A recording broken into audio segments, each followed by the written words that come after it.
¿Qué tal, amigos? Buenos días. Ayer se ratificó la prisión preventiva a Pablo Celi, Contralor General del Estado en el caso Las Torres. Además, una jueza declaró la nulidad de la investigación por delincuencia organizada que involucra al expresidente Abdalá Bucaram.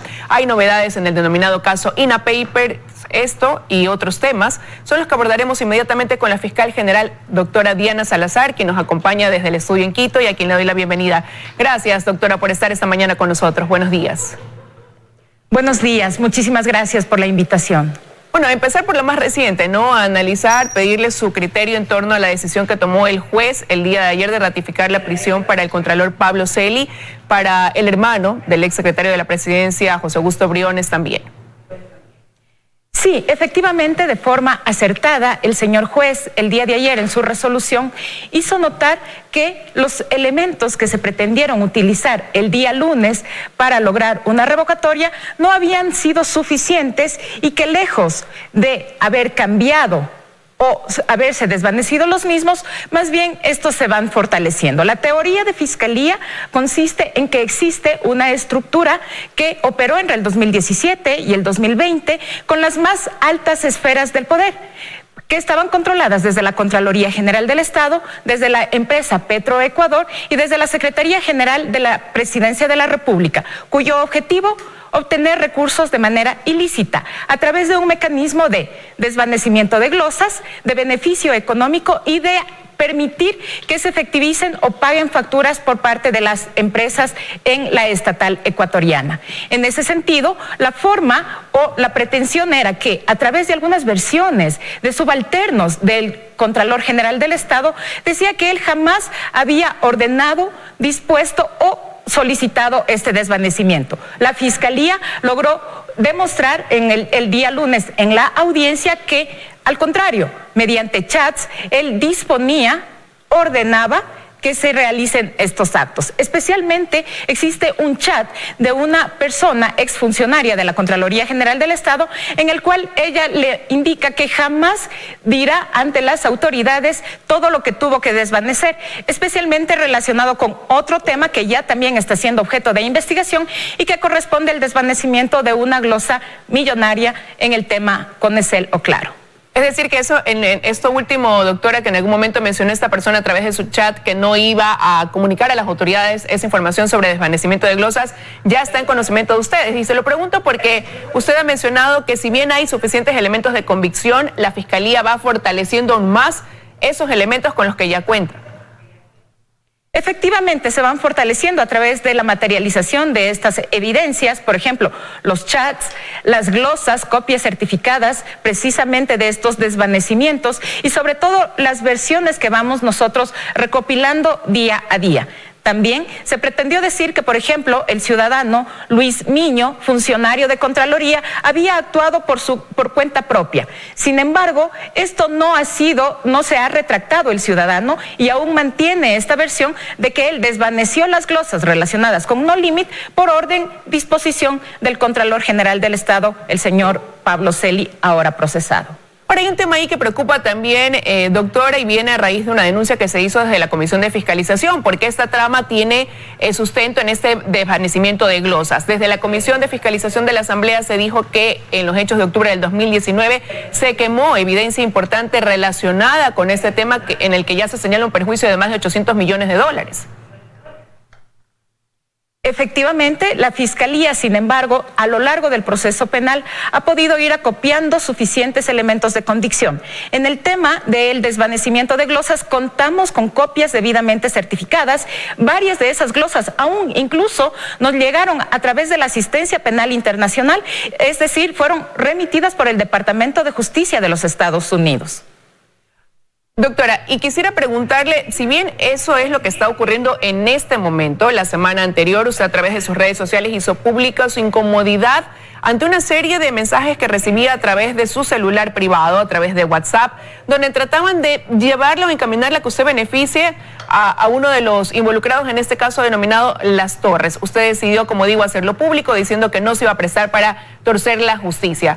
¿De quién venían estos mensajes? Porque ya ha quedado quizás claro a quién buscaban que usted beneficie, pero ¿quién está detrás de ese proceso de hasta cierto punto intimidación?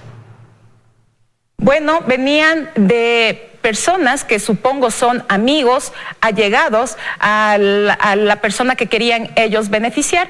Sin embargo, mi respuesta fue pública para que paren esas presiones, para que paren esas campañas de apoyo indicando que no existen elementos, que no existen pruebas. Yo invito a las personas a que revisen el proceso. Ventajosamente, y quiero saludar ahora la posibilidad de que todas las audiencias sean públicas para que conozcamos de primera mano cuáles son los elementos que presenta la Fiscalía y estas no supuestas pruebas o elementos que dicen ellos no existen.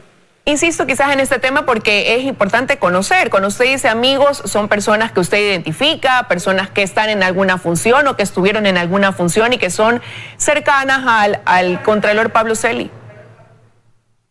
Así es, yo he tomado una decisión de cerrar este capítulo, este tema. He conseguido el objetivo, que es no recibir más presiones, no recibir más mensajes. Desde ese entonces no han aparecido estos ciudadanos, entonces quisiera dejar y dar por terminado el tema. No va a iniciar ningún tipo de acción tampoco, entonces.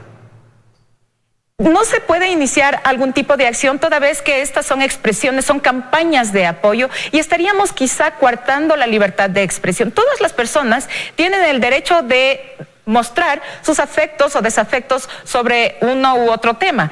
Pero por Dios, que no lo hagan ante la fiscal general que tiene que tomar las decisiones tratando de inducir para el beneficio de sus allegados. Ahora es importante también hablar sobre lo que pasa en torno a otro de los involucrados con el fallecimiento del exsecretario de la Presidencia, José Augusto Briones. Esa causa se extingue, pero ¿qué pasa, por ejemplo, en torno a la vinculación de su hermano, a quien se le ratificó la prisión preventiva el día de ayer? En materia penal la responsabilidad es personal, personalísima. En ese sentido, si una persona por este hecho que no teníamos, que no se esperaba, simplemente el hermano, el señor Luis Alfonso, tiene que continuar y responder por sus actividades. En este sentido, por ejemplo, él es responsable porque entregó las coordenadas de las empresas donde irían a recibir los fondos. Y estas empresas están directamente relacionadas con él. Por ejemplo, se encontró en el allanamiento a su domicilio evidencia sobre la empresa que está en Costa Rica. Asimismo, sobre la pretensión que tuvo de abrir una cuenta en Miami para recibir estos fondos ilícitos. Adicionalmente, existen chats que los relacionan a los dos, a los hermanos, cuando enviaron a un emisario a mantener la reunión en Miami con el señor José Luis de la Torre y José Luis de la Paz.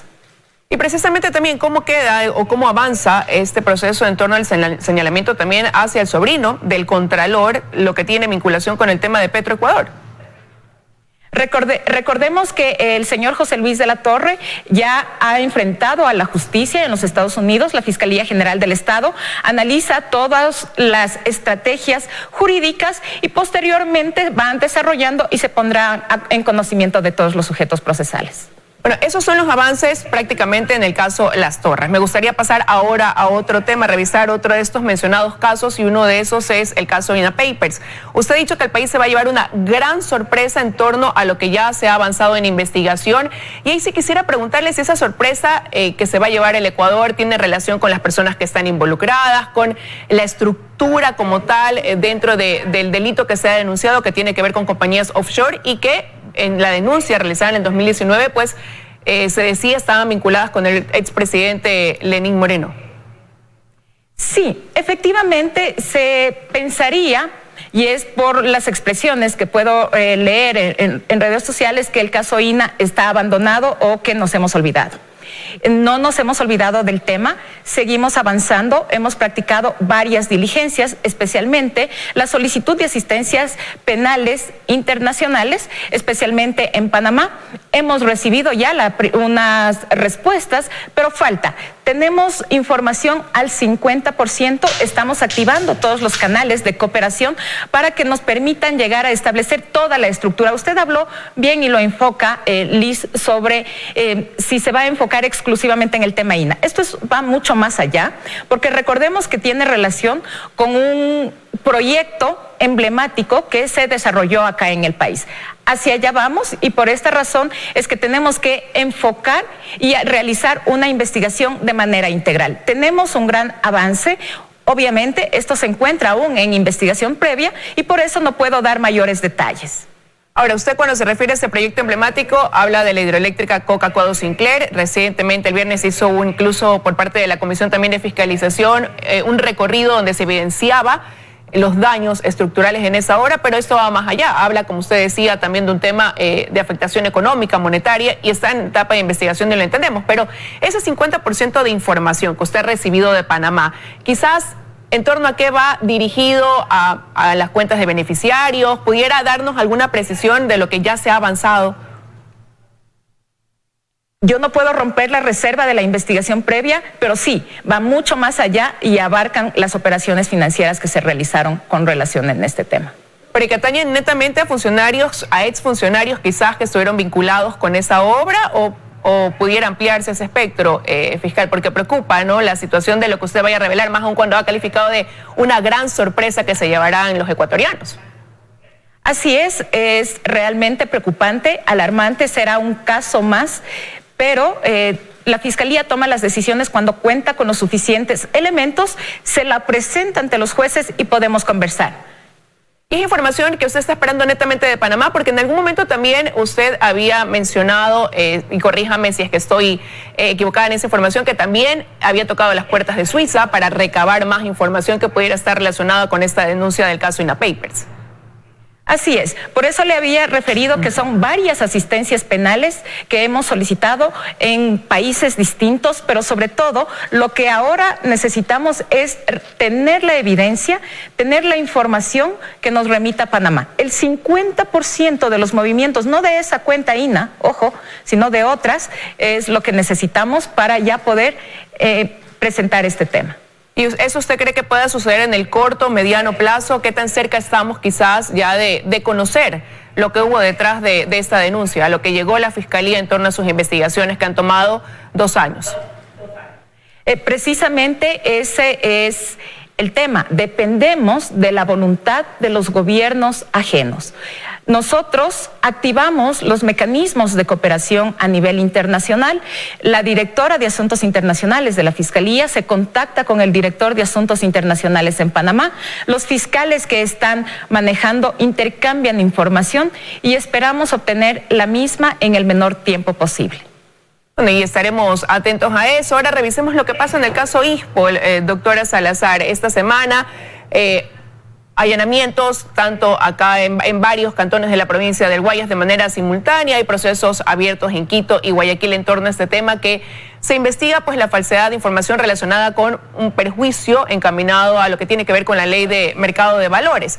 Ayer estuvo aquí el general jefe de la unidad de investigación de la policía y él decía que, sin embargo, hay cabos sueltos todavía, que si bien se detuvo a 7 personas, hay 3 que faltan por detenerse. ¿Quiénes serían estas personas a las que todavía pues se les sigue la pista?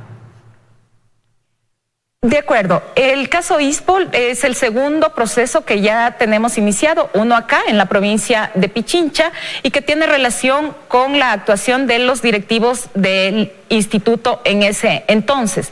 Están ellos siendo procesados por el delito de peculado. Ahora bien, en esta semana se practicaron varios allanamientos, se realizó la instrucción fiscal en contra de 7 personas y que tiene relación a la actuación en este tema de las personas que estaban al frente de las casas de valores. En este sentido, es por la falsedad de la información. Y recordemos también que esta es otra de las tramas que tienen connotación transnacional. Contamos con la cooperación de los Estados Unidos de Norteamérica, que nos envió también la información que habían recabado ellos en su momento y se realizaron coordinaciones para poder llevar a cabo este tema. Ahora, si bien aquí hay una afectación al ISPOL, como usted ya lo ha mencionado, lo cierto es que también se habla de que en este delito estarían involucrados fondos de el Fondo del Magisterio, del BIES, de Seguro Sucres. ¿Pudiéramos precisar quizás cuál es el monto de afectación a cada una de estas instituciones que se ven perjudicadas por esta trama de corrupción? Los peritajes todavía se encuentran en desarrollo, estamos nosotros en el proceso investigativo. Ahora, durante el desarrollo de la instrucción fiscal, se llegará a establecer claramente los montos del perjuicio. En primer lugar, se hablan de perjuicios millonarios, en unos momentos indican 500 millones, 800 millones, pero para poder hablar con certeza necesitamos tener ya los peritajes que nos lleguen a establecer el verdadero monto del perjuicio. Ahí también estaremos pendientes porque, como digo, no es una afectación solamente al Instituto de Seguridad de la Policía Nacional, sino que ya se habla también de otras instituciones. En el caso Bucaram, calificado así, aunque tiene que ver, es un caso de delincuencia organizada, donde hay otros implicados. Le quiero preguntar también cuál es su opinión. ¿Qué opinión le merece la actuación del juez, ¿no?, que declara la nulidad de lo avanzado en este proceso? Y lo que dice básicamente en su argumento, usted lo ha señalado, es porque no se notificó en el momento preciso a los involucrados. Y eso lleva a dar marcha atrás y a empezar nuevamente esta indagación. ¿Qué opina usted al respecto?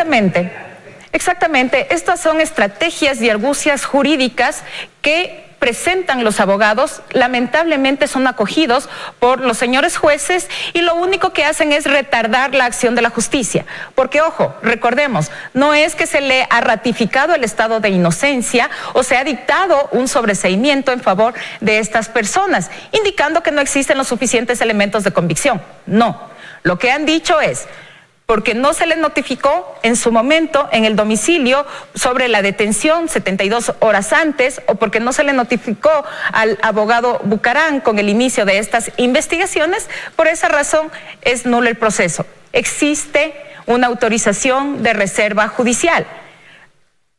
Existen convenciones que ratifican que para que las investigaciones sean eficaces deben tener un punto de reserva, de lo contrario carecen de efectividad. En ese sentido, lo que la Fiscalía ha realizado es, en primer lugar, apelar a esta decisión. Vamos a esperar que un tribunal de alzada revise las actuaciones y decida. De igual manera, si es que ellos deciden ratificar esta posición, la Fiscalía lo que hará es enmendar y volver a empezar. Como resultado, hemos retardado la acción de la justicia, pero no quedarán los casos en la impunidad. Pero ese retardar en la acción de la justicia, ¿a qué puede llevar después de tanto tiempo de investigación en una causa, sobre todo en un tema específico, el que tiene que ver con esta corrupción también en la pandemia, donde son muy pocos los que están cumpliendo, o no hay nadie que esté cumpliendo realmente ya una sentencia? Imagínese que en este caso de la nulidad aún ya existieron personas que se acogieron a un procedimiento abreviado. Es decir, ya fue observado por otra jueza que no existió ninguna vulneración al debido proceso. Ahora bien, lo que tratan y pretenden es que estos hechos queden en la impunidad como siempre lo han venido manejando. Pero son otros tiempos, Liz. Entonces, la posición de Fiscalía es que vamos a volver a hacer. No importa las trabas que nos pongan, no importan las dilaciones, vamos a continuar con los procesos. Ahora, pero no es el único fallo, ¿no?, donde la familia que está en cuestión, inmersa en estos casos, se ha visto beneficiada por algún tipo de resolución que lleva a dilatar o a dar marcha atrás y a regresar nuevamente desde el inicio a este proceso, a estos procesos. Exactamente, y no solamente es este caso, son varios los casos que con preocupación nosotros miramos que la acción de la justicia no está siendo efectiva. No se trata de ninguna manera, cuidado, se vaya a malentender, que tratamos de tener injerencia en la justicia o de romper ese principio de independencia.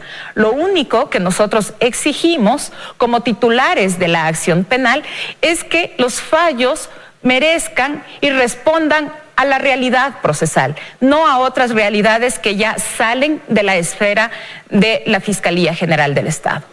Usted siempre es enfática en ese respeto a la independencia de cada uno de los poderes del Estado, pero ¿no le causa frustración ver que la Fiscalía hace los esfuerzos enormes? Porque usted siempre ha dicho también que, por ejemplo, no cuentan con el suficiente personal, pero sin embargo se trata de avanzar en cada causa y de repente cuando llegan al punto de ya tener en sus manos el Poder Judicial la resolución de un caso, termina dando una respuesta que no va de la mano quizás con lo que la Fiscalía sustenta a través de su investigación? Por supuesto que es frustrante.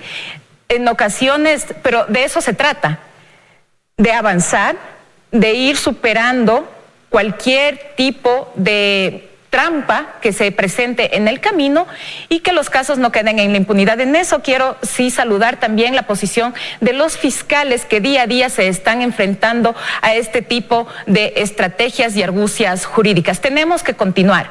Tenemos una institución fuerte que, pese a todas las debilidades que se nos quieran presentar, tenemos que seguir avanzando. La delincuencia no puede ganar la batalla.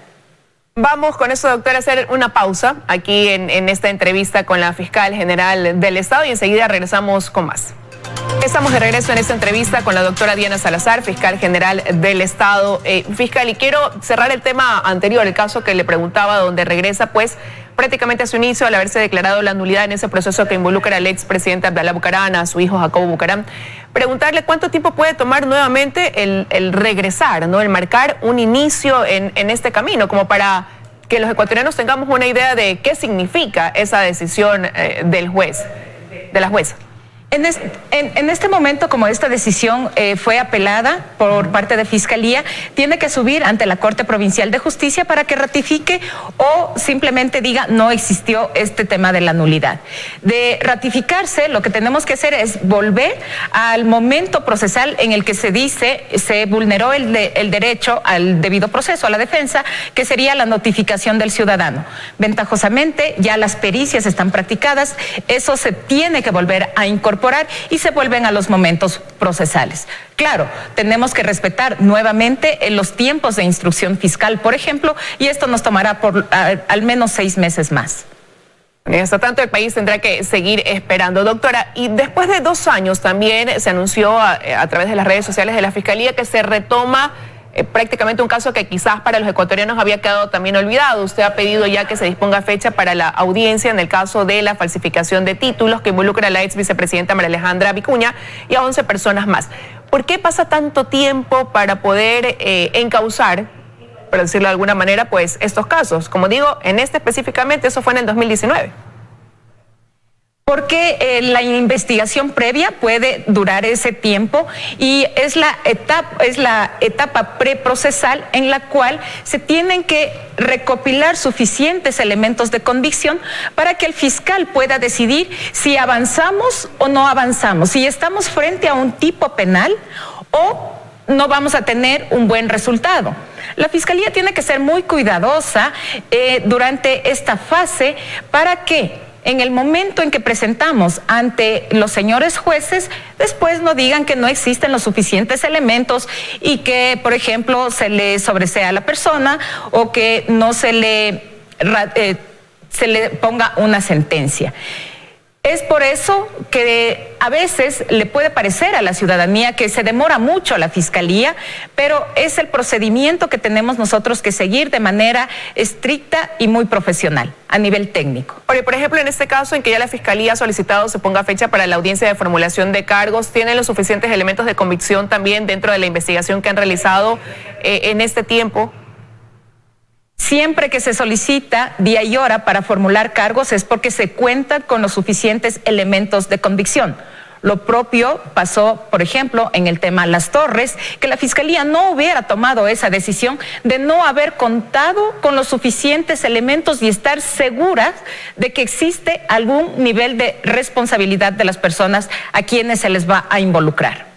Pero y en este caso es netamente este hecho de que usted ya ha mencionado que el tiempo que tienen dentro, que lo establece también pues la ley para realizar esta indagación previa, lo que lleva a que se dilate tanto el tiempo y que 2 años tengan que pasar para poder dar un paso más, o hay otras circunstancias externas a lo mejor que también llevan a que sea más lento el proceso por parte de la Fiscalía. Y en eso regreso la mirada a lo que hablábamos hace un momento, también nos señalábamos, falta de fiscales, quizás hasta de fiscales especializados en algunos casos.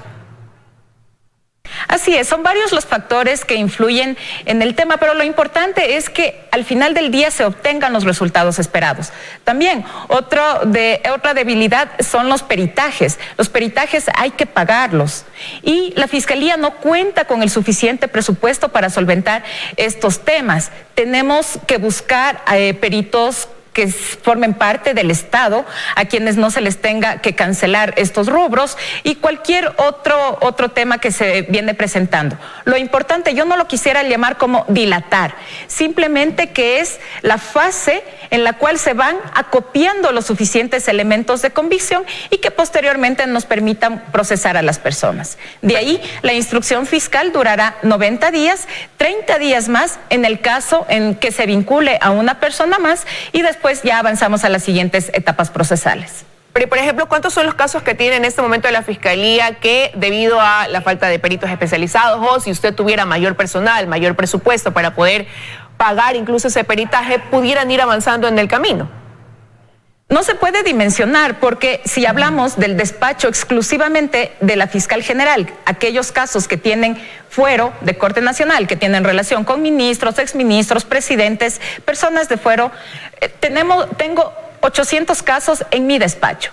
Ahora, si hablamos a nivel nacional, no se puede cuantificar ¿cuántos son esos casos que requieren esta atención? Día a día estamos solicitando las certificaciones presupuestarias, por ejemplo, para llegar a nombrar y designar peritos especialistas en administración pública y en cada una de las áreas especializadas que se requiere. Tenemos en ocasiones delitos que son tan especializados, tan específicos, por ejemplo, los relacionados con el medio ambiente, que tenemos que buscar a los expertos necesarios para que puedan ir clarificando y estableciendo realmente cómo se han dado las cosas.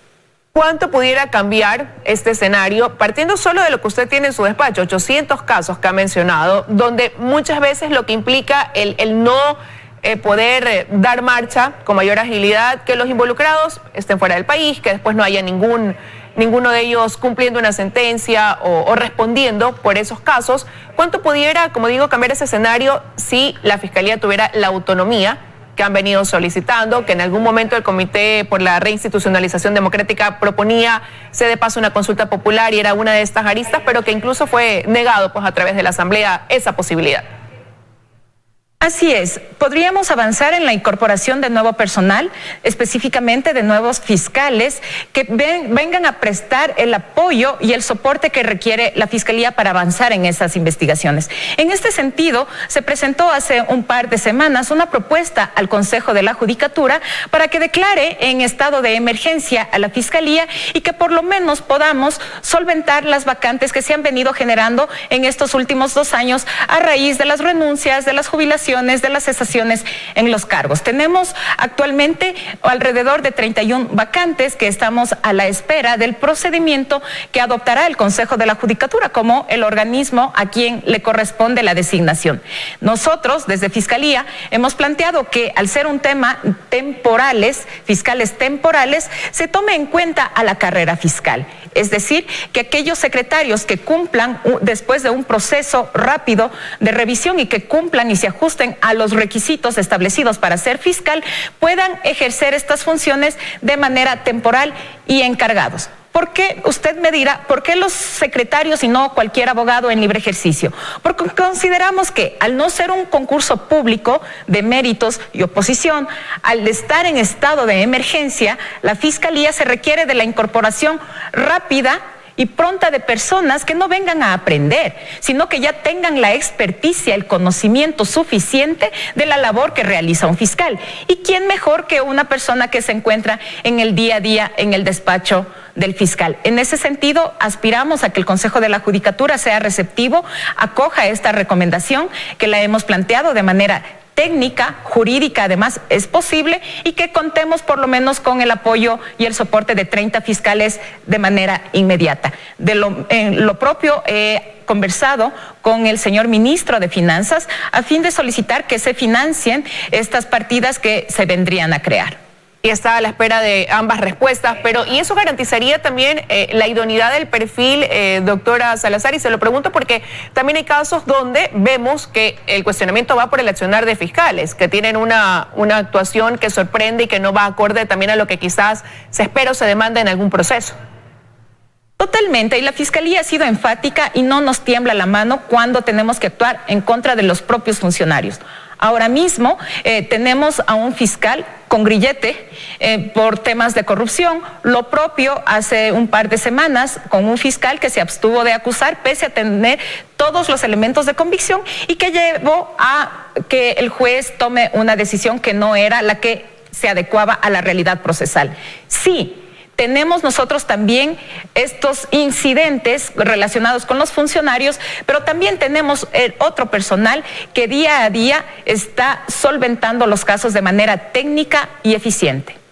Y ahora que usted mencionó una palabra, grillete, sí quisiera preguntarle quizás su opinión, más allá de como fiscal, como también como ecuatoriana, el hecho de lo que estamos viendo últimamente, ¿no? Por ejemplo, hay un contralor sí que está dentro de una investigación por un caso de corrupción, pero que incluso se despacha, continúa despachando desde la cárcel 4 en Quito. Por otro lado, hay en la capital una prefecta que tiene un grillete que está dentro también de un proceso de investigación, el mismo alcalde de Quito. Eso por mencionar algunos ejemplos, ¿no? Y eso al mismo tiempo se cuestiona con hechos que se han venido dando, como la remoción de un vocal de la judicatura por pedido de un exministro de Trabajo, hechos que pudieran considerarse como debilidades dentro de la función o de la estabilidad incluso en el país. ¿Usted cómo lo evalúa, doctora Salazar?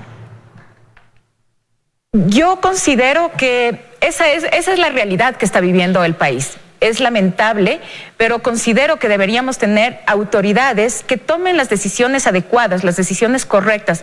El país no puede seguir tampoco a la merced de personas que se encuentran despachando privados de la libertad. No puedo emitir mayor comentario. Obviamente yo tengo que la titularidad de la acción pública y no corresponde tampoco a hacer mis opiniones personales, sino técnico-jurídicas. En este caso tenemos a personas que se encuentran privadas de la libertad y ejerciendo funciones desde cargos de poder, y en otros que tienen también dispositivos electrónicos, y que también debemos recordar que todas esas medidas que pesan sobre ellos responden a las decisiones judiciales. Pero en su momento, cuando se dio la remoción del vocal de la judicatura, Fausto Morillo, había quienes mencionaban que ese era el inicio, porque detrás podían haber intereses políticos y que lo que iban a conllevar era después quizás a unos cambios en la Corte Nacional de Justicia, que también podían ir dirigidos a perjudicar a la fiscal general de la Nación para dejar en la impunidad pues, casos que ya han sido resueltos y que son considerados emblemáticos. Existe un ordenamiento jurídico y todas las autoridades, todas, sin excepción, debemos cumplirlas. Entonces, en el momento en que nosotros inobservamos, rompemos la norma, también tenemos consecuencias. Entonces no es gratuito decir sí, ok, el día de mañana yo tomo una decisión y voy a quedar en la impunidad. Si una autoridad toma una decisión que es contraria a la ley, tendrá que responder como corresponde. ¿Pero cree que puede haber en algún momento, o sí pueden haber estos intentos de querer cortar esa cadena de actuaciones que han llevado a develar una corrupción aquí en el país, y más allá de eso, pues a que se llegue al final de ciertos casos donde se han establecido responsabilidades, donde han habido sanciones, buscando la revisión hasta la impunidad de los mismos?